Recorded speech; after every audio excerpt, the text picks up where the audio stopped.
You know why I feel so happy in the US? I can express myself in every aspect. The way I speak, the way I dress, the way I walk, even like in my business, in my project, in my creativity, I can just be me. When I hear that America is not safe, I really don't understand that, because since we arrived here, it's been almost 4 years, and I've never felt more safer than here. Funny thing about home, you never really see it until someone else falls in love with it first. We grew up here. We complain about it daily. But right now, somewhere, a woman is landing on our soil for the first time, and she's about to fall harder for this country than most of us ever have.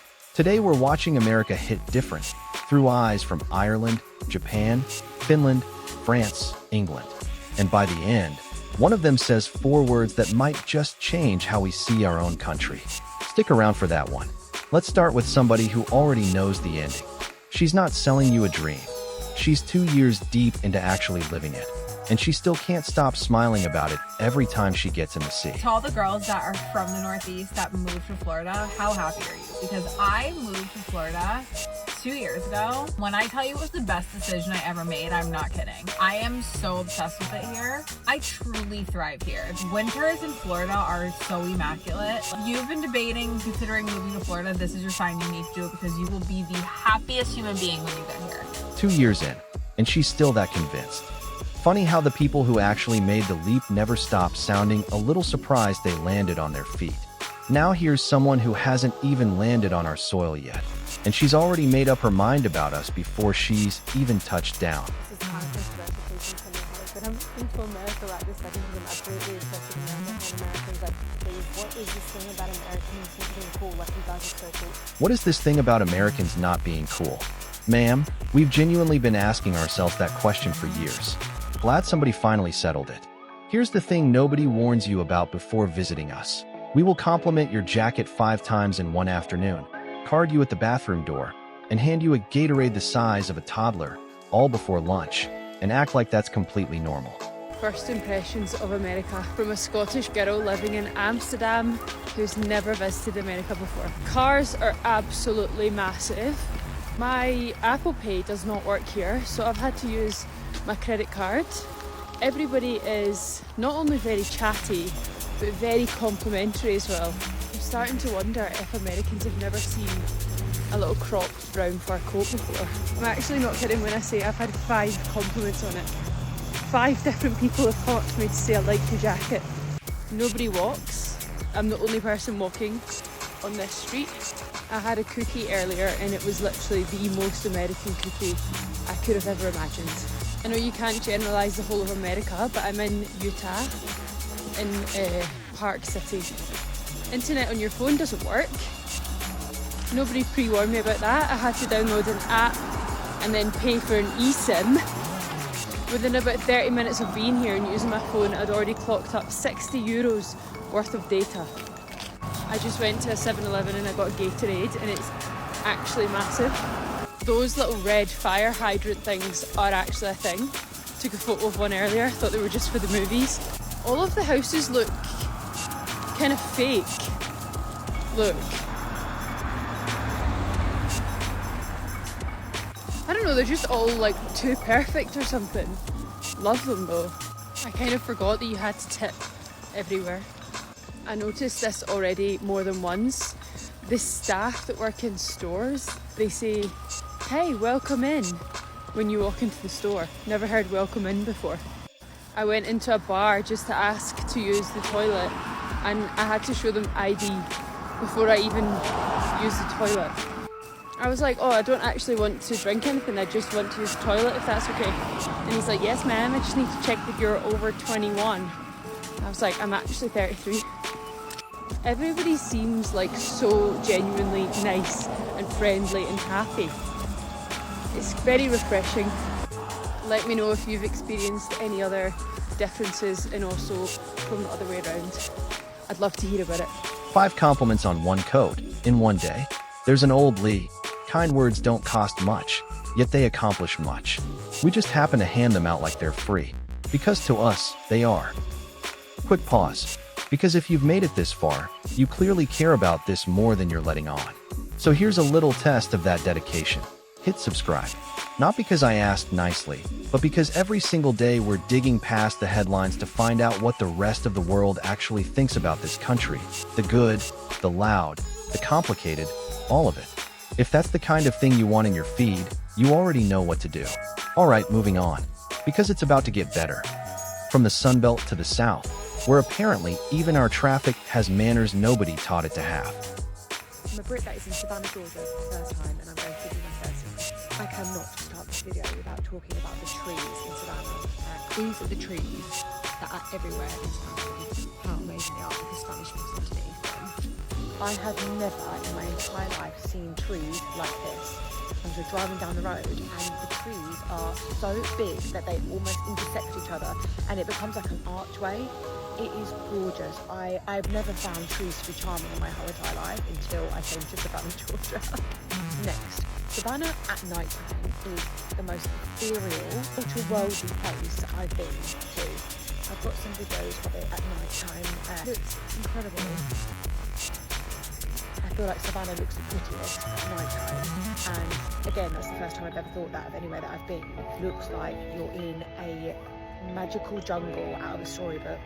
All of the trees on top of you with the stars, like last night we saw stars through the trees. Some of the houses are all lit up.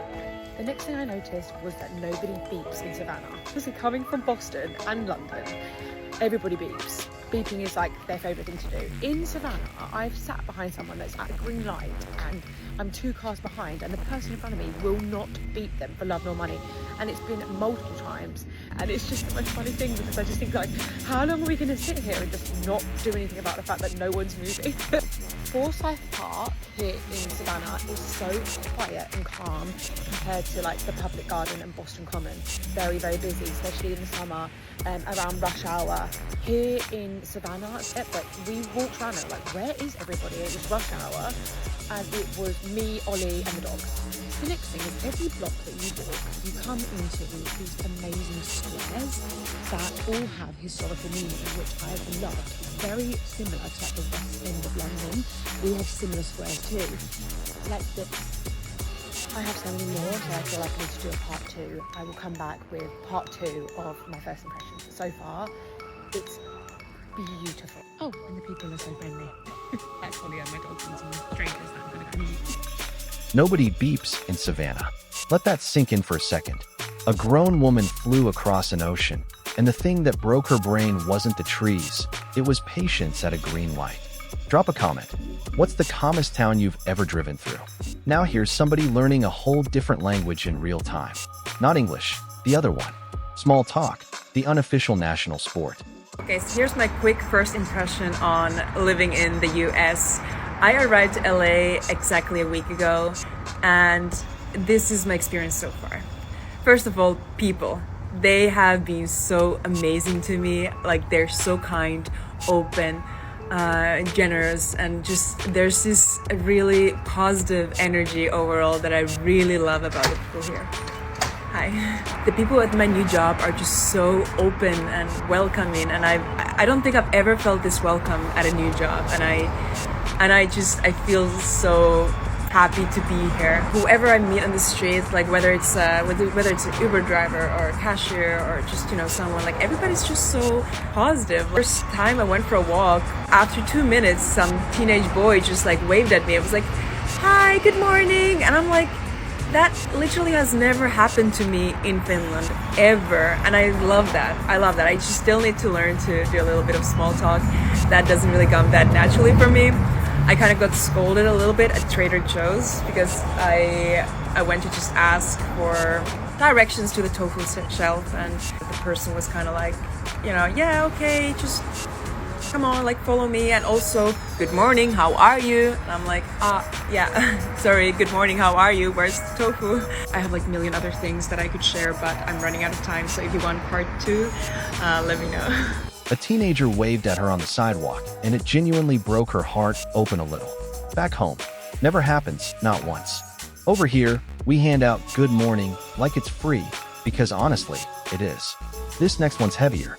There's an old proverb that says, the bird that stays too long in the cage forgets it ever had wings. Watch what happens when someone finally gets to stretch hers. You know why I feel so happy in the US? I can express myself in every aspect. The way I speak, the way I dress, the way I walk, even like in my business, in my projects, in my creativity, I can just be me.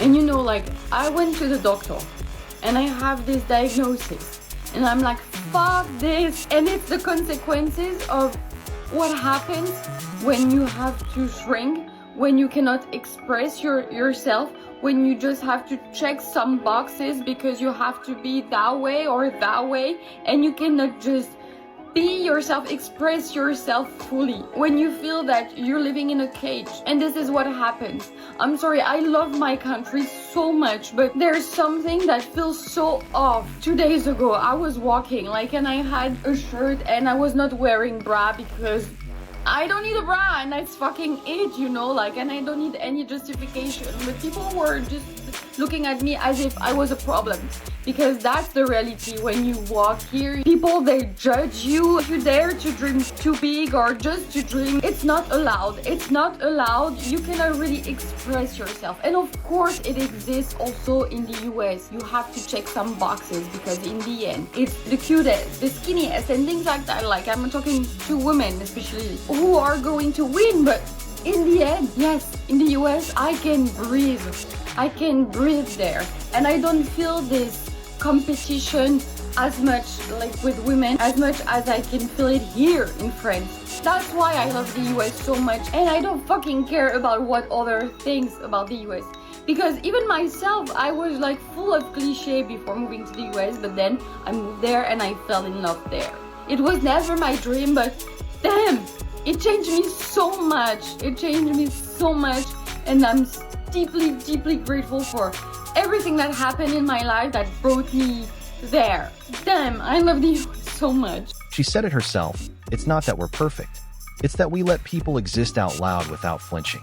Somewhere between the criticism and the cliche, she found enough room to actually breathe. Now let's talk about something we take for granted until an outsider points it out and makes us feel a little ridiculous for never noticing. When I hear that America is not safe, I really don't understand that, because since we arrived here, it's been almost 4 years, and I've never felt more safer than here. I can leave my car open. I once left my house open, and nothing happened, Or sometimes I just leave some stuff outside, and then I come back after like 15 or 20 or half an hour there, and no one took it. You know how different it is in the rest of the world? Like Americans, you don't even realize that you can't leave stuff in your car.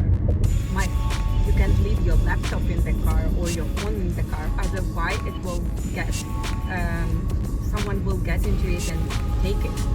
You just don't realize probably. Yes, there are some school shootings and something else, but it is safe here. People don't steal stuff as much as they do in Europe, for example.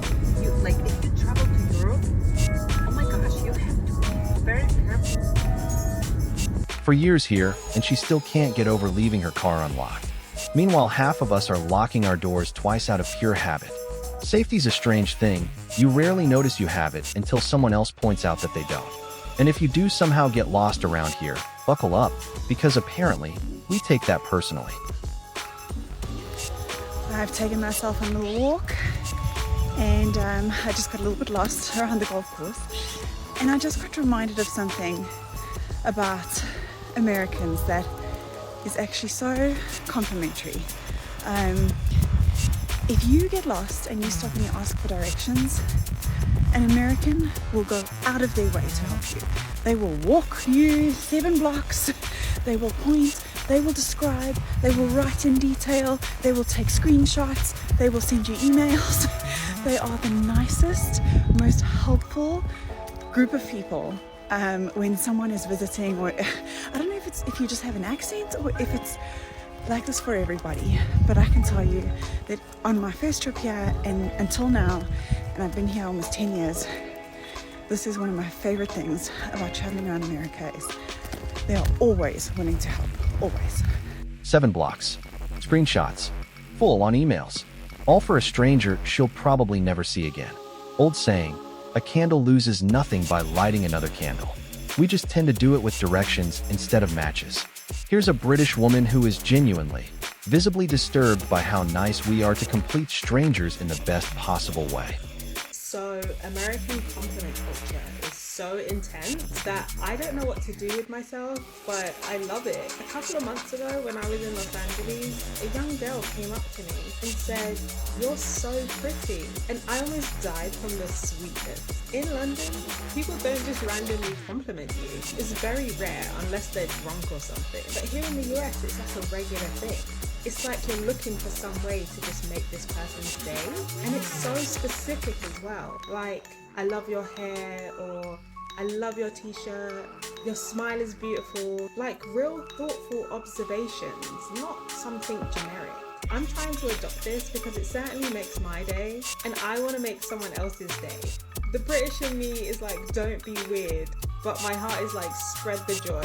Americans really said, let's make strangers feel amazing. Is this something that you do often? Are you used to it? Do you notice when you do it? I'm so curious. You're so pretty, from a total stranger, for absolutely no reason. Try that almost anywhere else in the world and people check their pockets. Here, we just mean it. Ever had a stranger's compliment turn your whole day around? Tell me below. Now this one's different. This is somebody who already has this country and is absolutely dreading the day she has to hand it back. I'm at the point in my study abroad experience where I like low-key miss America just a little bit. Which is really funny because I was the type of person who told everyone that I never want to go back. And I don't. However, definitely some things that I miss and I'm excited for when I go back. The first is having a routine. Don't get me wrong, traveling to a new country every weekend and being gone 3 to 4 days a week is so fun. But being constantly on the go and living out of a suitcase, it gets to a point. Number 2, sense of urgency. Efficiency, urgency, hustle. I am so excited to get service that feels like I'm just being rushed through like a number. Number 3 is Costco. I cannot wait to walk around and just have all the samples again. Number 4 is driving. I miss having my own car, driving around, windows down. Won't be able to drive right when I get back because I'm gonna be living in New York City this summer. However, I will be excited to drive again. Number 5 is energy drinks. Specifically in Spain, genuinely the only options you can find, Red Bull and Monster. And those are fine, but give me a Ghost. Give me an Alani. I want that real American chemical shit, you know? Speaking of which, number 6 is gas station slushies. I love gas station slushies. Number 7 is food labels and menus being in English. Anything else I can navigate pretty well at this point, and especially with the gym, I'm so particular about what I want to eat and like the macros and everything. And trying to decipher what a nutrition label says, not so fun. Number 8 is Chick-fil-A. I miss Chick-fil-A so much. Number 9 is people smiling. Sitting in Spain, when you're on the street, nobody smiles. People just don't smile at each other in public if they don't know you. So I miss smiley strangers. Number 10, last but not least, being able to wear sweatpants out in public. I cannot wait to be able to wear a sweatsuit and not be judged for it. Especially just casual things like going to the grocery store. I have such mixed emotions, excited for a new chapter, and excited to have a routine, but so devastated having to leave this place. So if you want a list of things that I will miss from Spain and abroad, like and follow for part 2. Chick-fil-A, Costco samples, wearing sweatpants to the grocery store, and not catching a single judgmental look. We laugh, but she's onto something. The things we take most for granted are usually the exact things we've missed first. Sometimes it takes someone on the outside to show you what you've been standing in the whole time. So here's a real question. What's something about this country you stopped noticing until a stranger pointed it out? Drop it below. I read every one, and the next video might come straight from your answers. If this hit different, hit subscribe. Someone else is landing here for the first time tomorrow, and you'll want to hear what they say.